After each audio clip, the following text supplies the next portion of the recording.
அஸ்ஸலாமு அலைக்கும் வரஹ்மத்துல்லாஹி வபரகாத்துஹு.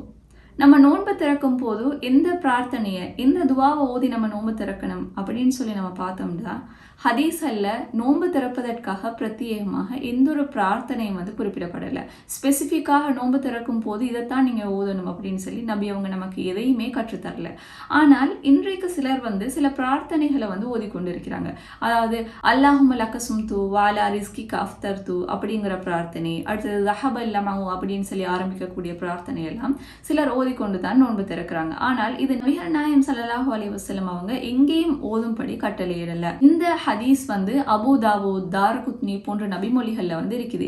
ஆனாலும் இது மிகவும் பலவீனமான ஒரு ஹதீஸாக அறியப்பட்டது. இதை அறிவிக்கக்கூடியவர் முஆத் இப்னு ஸஹ்ரா அப்படின்னு சொல்லக்கூடிய மனிதர். ஆனால் இவர் ஒரு சஹாபி கிடையாது, மிகவும் நம்பகத்தன்மை அற்ற ஒரு மனிதர் அப்படின்னு சொல்லி அறியப்பட்டவர். இது பலவீனமான ஒரு ஹதீஸ். இதை நம்ம எடுத்துக்கொள்ள கூடாது. சஹீஹான ஹதீஸ்கள் மாத்திரமே நம்ம எடுத்துக்கொள்ளணும். எனவே நபி அவங்க கற்றுத்தந்த பிரார்த்தனைகளை மாத்திரம் தான் நம்ம ஓதணுமே தவிர அவங்க கற்றுத்தராத விடயங்களை நம்ம எடுத்துக்கொள்ளக்கூடாது. ஏன் சில நபி அவங்க சொல்லிக்கிறாங்க, நான் சொல்லாத விஷயங்களை நீங்க ஓதியோ செஞ்சாலோ அது நிராகரிக்கப்பட்டுரும் அப்படின்னு சொல்லி.